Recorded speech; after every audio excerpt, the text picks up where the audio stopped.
Well, hello friends and welcome to my channel. I'm Renee and this has been long awaited chit chat.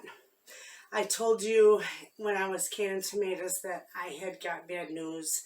That day when I was canning tomatoes, I didn't think I'd be able to finish that at all. Scram. And I'm just going to put it out there because it's still very hard for me to talk about and I have to keep my composure. My mother has fought cancer for going on 5 years now. She had her hip replaced, she had her heart valve replaced, and they're getting ready to do her neck. She did very well on immunotherapy. She did chemo and they stopped that after about 6 months because she wound up with a chemical pneumonitis. So from there she went to immunotherapy and it just blasted her cancer. I mean, and for like the last 2 years, she has gotten PET scans every 3 months and every 4 months, I think they do brain scans on her because she did have cancer in her brain as well. So every 3 months she gets her PET scan done. Well, for the last 2 years, she has gotten clear scans. And I mean, we have just been ecstatic. Clear scans, and when I say clear scan, I mean that if she's got cancer, it's not big enough to detect it on the PET scan. So anyway, they call her stable. They turned a terminal illness into a chronic illness. So we were just elated. I mean, absolutely elated that we had some more time with her. Because when she was first diagnosed, she was given approximately 4 months to live without treatment. So she went 2 weeks ago. Maybe a little longer than that. And she had another PET scan done. Well, that day that I was doing tomatoes, friends, my mother called me and said, she was crying, and she said, I've got horrible news. She said, my cancer's back. She said, and it has gone all through me. She says, it's in my lymph nodes, it's in my organs, it's everywhere. She said, and there's nothing they can do for me. She said, and we may have about 6 months. And with that,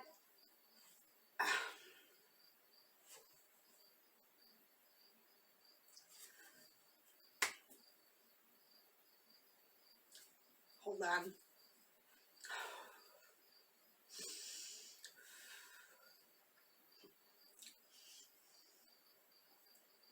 With that, I felt like somebody kicked me right in the pit of my stomach. I mean, we knew that, we knew going into this that it was quite possible that it could come back, and that her cancer specialist told us that if it does, that it will definitely be immune to the immunotherapy, and he said there will be nothing we can do. Absolutely nothing. It will be resistant to any treatment we try. So we accepted that. And when we walked out, we were both in tears, of course. Who wouldn't be? And my mother said, well, let's go shopping. She says, nobody is going to put an expiration date on my forehead. She says, when the Lord wants me, I'll go. So that's my bad news, friends. Forgive me. You just have to take a deep breath, and when that gets kicked down your throat, you have no choice but to swallow it. And we have to accept it. We were blessed that we got to have my mother for this long after her diagnosis. She is such a big part of my grandchildren, her great-grandchildren. She is like the biggest rock in their foundation. And they know, I mean, our whole family knows, and we have to accept it. You know, we have to get ready for, prepare ourselves for it. You're never ready for something like that. I know there's many of you out there who have lost a parent or a loved one, and it's not easy at all. And I lost my father, my real father, because I have a stepdad too. I lost my real father about 1.5 years ago to cancer. And his was I believe his was a squamous cell. I'm not positive, but he had like spider cancer. It started in his prostate. And my mother's cancer started in her lungs. And it was a non-small cell lung cancer that metastasized. So, of course, it was stage 4 already. But this is a hard one for me to swallow, both of my parents, inside of, you know, a couple years. I'm not going to put a date on her. I'm going to enjoy her every day like it's her last, until she does pass. There's nothing I can do. You know, why is it you feel so helpless?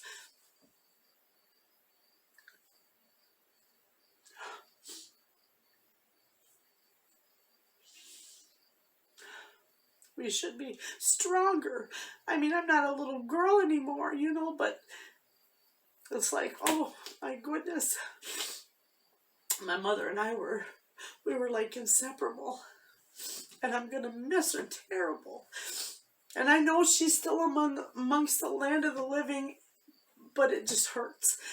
It hurts my heart terrible. And my heart goes out to my granddaughters, who really don't understand. I mean, they know what's coming, but no, they don't understand it like we do. But that doesn't mean it doesn't hurt. It's gonna be rough. And I love her, and I miss her already, you know, and she's still here. I talk to her every day. In fact, she hollered at me yesterday. I had to laugh. She hollered at me yesterday. I was driving. I had to take my husband, and that's a whole nother story. I'll tell you that today, too. And I'll pick my spirits up. But that's a whole nother story. I had to take my husband back down to Indiana. And I told her, I said, oh, okay, I'm leaving Indiana, because she says, oh, call me so I know you're all right. And I says, okay, I'm leaving Indiana, or I'm leaving, I just dropped my husband off. I said, I'm going to go to Shipsy and get a few more things, and then I'll come home. And she says, no, you can't be driving out there in the dark. That's just not safe. And I'm like, Ma, this isn't my first rodeo driving in the dark. I says, I drove semi for years in the dark by myself.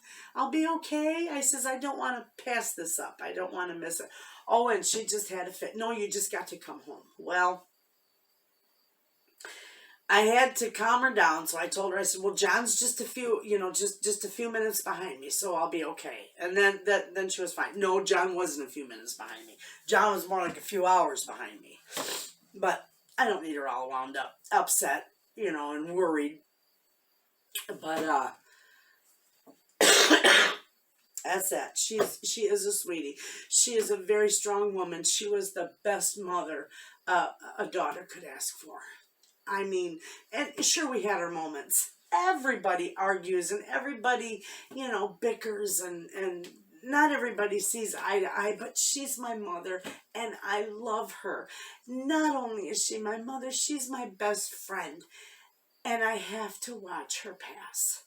And that's what's hard. That's what's hard to swallow.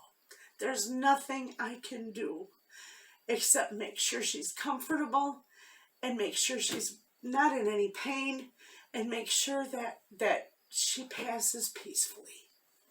That's all I pray for. That's all I ask for. So I got a lot of work ahead of me. We have to set up hospice. we have to do quite a few things for her to ensure her comfort. I mean, right now she seems to be okay. I said to her, I said, what? I said, are you sure they didn't make a mistake? I said, you're fine. You told me you felt wonderful. I said, you look wonderful. You don't look sick. And she says, no. She says, I'm slowing down. She says, I just didn't tell nobody, you know. Oh. I guess I would just ask for prayers for strength for our family. You know, this is hard to go through. Life has to go on. I'll tell you the kind of woman she is. When we were talking the other day, she said, well, we know I'm going to pass away. And I said, that's right, and we know where you're going. She says, yes, the angels are going to come and get me. I know this. She said, and I'm already planning my next life. She says, I'm already planning my garden in heaven. I just had to laugh at her. She says, and I'm going to tell you something. She says, you've got 2 weeks to mourn and get over it. It's back to nose to the grindstone. You have to get back to work. You only need 2 weeks. I'm like, oh my goodness. How can I have this conversation with you? I just love her. I just love her. Anyway, that's what that is. Now with my husband, now that I can wipe my tears away and it's perfectly normal, I'm sorry. How could I have told you that without breaking down a little? I mean, there's no way. There's no way. There's no way I could have told you that without crying. And I'm sorry, but that's just who I am. I wear my emotions on my sleeve. And I'm not ashamed of it. My husband. Oh, he's so mad he could he could just scream. 2 weeks ago, his truck broke down. Well, it didn't break down like on the side of the road, but his bells and whistles, his lights on his dash and everything came on. Well, they told him it needed a new knock sensor. And they said that could take a couple days for it to come in. So I went to Indiana. That was my first go around. I went to Indiana and I picked him up. Tracy and I left here at 7 o'clock at night. And we went to Indiana and we picked him up. It's like a 4.5 hour drive to where he is. And then he drove back home. And of course, we didn't get any sleep. We went to bed the next morning at 6. But anyway, with that, he was home for 4 days. And they said, okay, they called him. They said, your truck is ready. No, excuse me. Let me, this is just nuts. This story is just nuts. They told him that his truck, when they did his BPM, which is like their oil change and all that stuff, and they were going to change a knock sensor in it, they said they found diesel fuel in his coolant. They said, we can't do nothing with that. It has to go to the shop or to the dealership. So my husband had to pay to have his truck towed to the dealership. Well, the dealership was supposed to go through and repair or replace the knock sensor, and they were going to, check out his diagnose it, and fix it. Whatever was wrong or whatever was causing the diesel fuel to spew over into the coolant. Well, I still don't know what that was, but anyway, they called him 3 days later, or was it 4 days later? 3 or 4 days later, they called him and said, come get your truck, Mr. Wayna. It's all done. It's ready to go. Work called him and said, yeah, hurry up, get down here. We'll have a load for you when you get here and get your truck. So we got in the car, and that was when, that night I decided we're going to go to Shipsy. And I took Tracy with me. We're going to go to Shipsy and go shopping. I said, but I'm not going to make you drive right back home or ride back home, all that. I said, I'll get a hotel for a couple nights and we'll have some fun in Shipsawana. So that's what we did. Well, when we got my husband down to the shop where his truck was, it had a tag on it that says, do not run. And when he got in it, he thought, well, maybe they forgot to take the tag off in it. So he got in a truck, he started it up. All the bells and whistles were still on.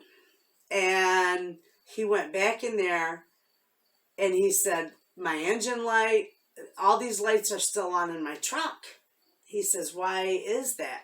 He says, did you replace the knock sensor in it? And the guy told him, no, we weren't supposed to replace the knock sensor. We were just supposed to check the coolant and the diesel fuel. And my husband thought, oy, oy, oy, oy, oy. So he drove it. He called work. They told him to drive it back to the Walmart. We call it the Walmart prison, the Walmart distribution center. They were going to have the mechanics there fix it. And so with that, my husband had to leave the truck there. So he wound up going to Shipsy with us. We all come back home. He was home for another week. And he called to find out, or no, for another 3 days. And then he called Tuesday, he called to find out if his truck was done. And the guy said, oh no, he's got the rear end tore out of your truck. And John's like, what? What do you mean he's got the rear end tore out of my truck? All he's supposed to do is change the knock sensor. And he says, oh no, he said, your seals, your hub seals were no good. He said, and it leaked and saturated your brakes, so that had to be replaced. And John's like, there's no way. He said, if that was leaking, he would have seen that when he does his pre-trip. Because, friends, let me tell you, he's a stickler for his pre-trip. So he didn't argue with them because he didn't know what the heck was really going on. He thought, as soon as I get down there, I'll figure it out. So they said they'd have that done in a few days. Well, needless to say, we just went down there yesterday. Yesterday I got back. We went down there yesterday morning. And we got him there about noon, him and I. And he got into his truck. The light for the ABS was on. And he thought, you can't drive it like that. That is definitely a DOT violation if they see the ABS light on. So at this point, he's ready to tear his hair out of his head. And probably mine too, you know. So we went back in there and they said, well, we're not going to be able to get to that for another week or so. And I piped up and I said, that's it. That's it. I'm not playing this. My mom is sick. I need to be at home. I'm not chasing this around. I said, that's it, John. We're done. You're done with this. Let's go pack up your truck. Come home. Forget it. You're all done. We're not doing this no more. I am not going through this no more. I don't need this and neither do you. And he agreed with me. He's like, okay, well, let me pull the truck around and we'll unload it and I'll just turn it in and we'll be done. So we get around there and here comes the mechanic running out there. He says, no, just let me look at it. Let me look at it. He said, and John let him look at it and he's like, oh, it was just the ABS sensor wasn't plugged in all the way. It'll be all right. So, John thought, okay, well, Renee, I'm not going to turn it in. We'll see what happens, He gets 50 miles down the road. I get to Shipsy and he gets 50 miles down the road the opposite way. We were in Fort Wayne, Indiana. All the bells and whistles come on his truck again. Every single one of them. And the knock sensor's bad or it hasn't been replaced. He still don't know. But the ABS is all messed up. And with that, he lost it. He told them he's turning around. They can have the truck back. He called me up. He said, get a hotel. I'm not doing this no more. Well, they talked to me. My husband's a big softie, okay? They said, John, just take it home. Take it up to the dealership in Traverse City, which is the Detroit Diesel dealership. So he's going to take it up there. And I said, well, at least if you decide you're not going to keep it, you can stop here at home before you drive it back to Indiana and unload it, But that, friends, is a nightmare. He has lost 2.5 weeks worth of work, plus still being charged for a payment, being charged for all this work that is not being done or is unnecessarily being done for his truck. That's all we need. So we have had an absolute roller coaster of the last 2 weeks. And I don't know, my husband is on his way home tonight with his truck. He's delivering out in Cadillac, and then he'll be home here, and Monday we have to drive it up to Detroit Diesel and Traverse to see what they say about it. So we have not had a good 2 weeks. In the midst of all this, I have done my very best to hold my back firm, to keep my composure in front of my kids and my grandkids and my mom, which I don't. I bawl and cry all over her because I love her. And she bawls and cries back all over me, and we're just a ball mess. And it's something.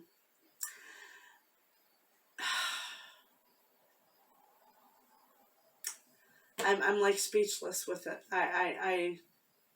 You know, I read my Bible and I pray, and you know, I get a lot of comforting scriptures out of my Bible, and I know I know Jesus is walking with us through this. He'll help us through this, and I know where my mother's going. I know who's waiting for her, and I know someday I'll see her again. But it's just the in between that's going to be a little rough. And for anybody who's lost a loved one, I am just so sorry. I know I'm about to find out that pain. I already feel that pain, and she's still here, you know. And I don't know. I do my best to keep myself together, and I live every day with her like it's her last. I never get off the phone without telling her I love her. I hug her. You know, I kiss her as much as I can. What do? It's just something you have to go through. You know, God, Jesus told us that he would leave us with peace. And not like peace the world has to give. And I'm definitely seeking that peace. So, in the meantime, I'm still going to do my videos.